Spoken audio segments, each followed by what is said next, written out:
Hello, ladies and gentlemen. Today I'll be reading Ed, Edd, and Eddy Lost Episode. This will be a part of a series I'm doing as I am writing the Lost Episode Creepypastas list for Tats Top Videos.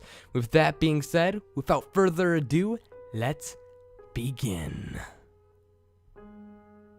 As you may know, the popular show Ed, Edd, and Eddy had been running for a rather long time. However, between October 7th, 2003 and October 21st, 2003, episode 34 was accidentally released 1 week before it was scheduled to. It was also known to some around the office that the primary writer had been sick and out with the flu. And instead of going on to make episode 34, the show was supposed to replay episode 1 at 5 a.m. Eastern Standard. People reported a very disturbing new episode premiering on Cartoon Network that day. Some children were unfortunate enough to see it. Apparently, the quality of the episode was mediocre when held to regular standards. Animation was choppy, sound was constricted and very muffled. Reports of a line even running up and down the screen similar to a crappy VHS tape were received. Scenery was described as overwhelmingly dark and depressing without changing up props and other background objects. Stormy in its appearance overall. Characters also seemed to behave oddly.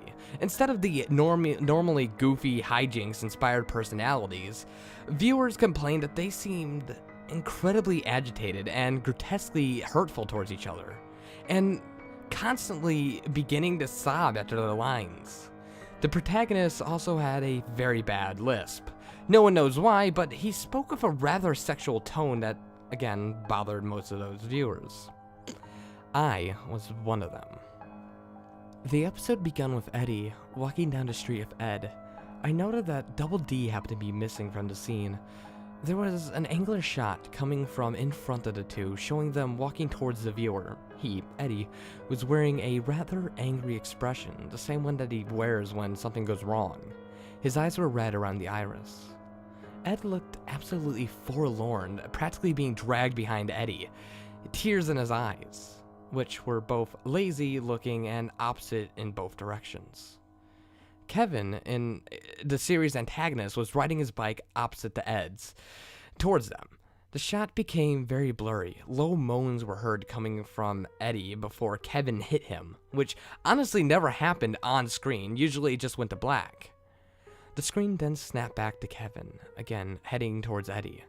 The view became so blurry at this time, all I could see was a green and red blob that headed towards a yellow one. Again, a low moan could be heard. Only this time, it sounded like the microphone was broken and a loud static came greatly overshadowing the moans.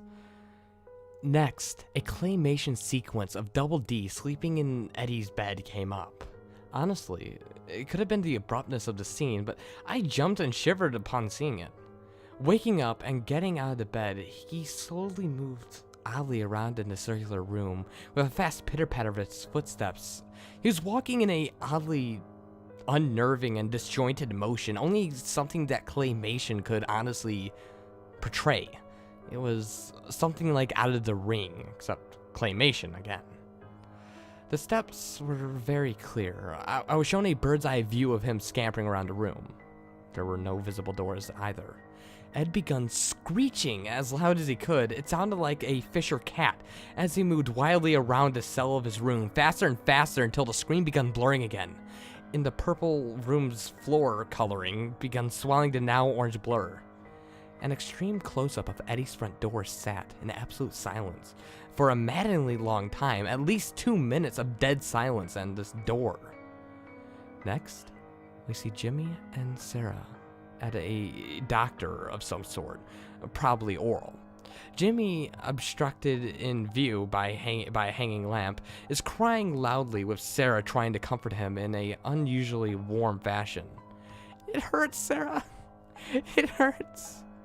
Suddenly, the door to the room was smashed open by a new character, a dentist of some sort. His face wasn't shown because he was tall enough to be out of shot.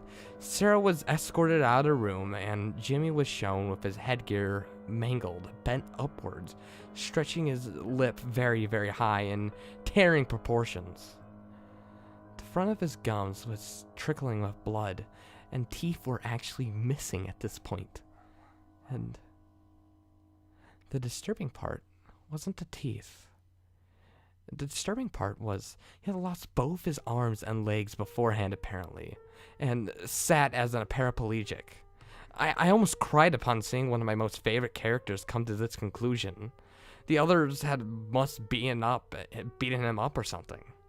The camera stayed on his mangled face for a few more seconds as a still picture, silent as ever, leaving most of our viewers to our own thoughts and imagination.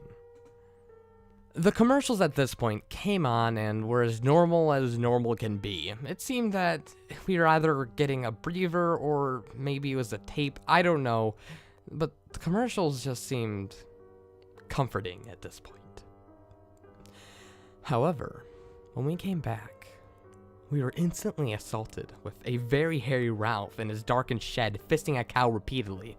The visual loops and starts to get blurry as the scene pans out. Next, you can see Naz reading a magazine on her couch. Quality is perfect at this point. Then it cuts to Eddy. He's now alone without Ed. The quality declines and becomes worse and worse than before as he is still walking.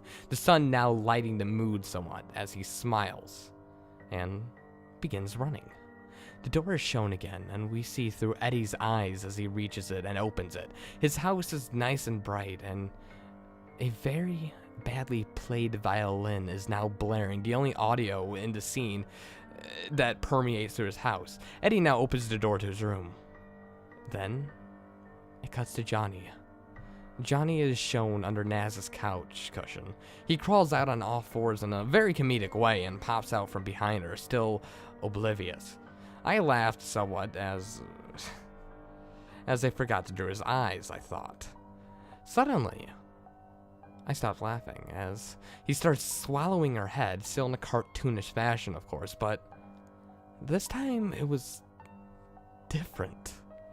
He and she stayed like this until she started kicking and struggling. Johnny held her like this until she went limp. Then, a zoom in on his face was revealed and showed extremely small human eyes. Double D was laying on Eddy's floor, no longer in claymation. The camera showed Eddy's house for the remainder of the episode, about 3 minutes. Then, the next program begins on the spot. Hope you enjoyed this retelling of my tale.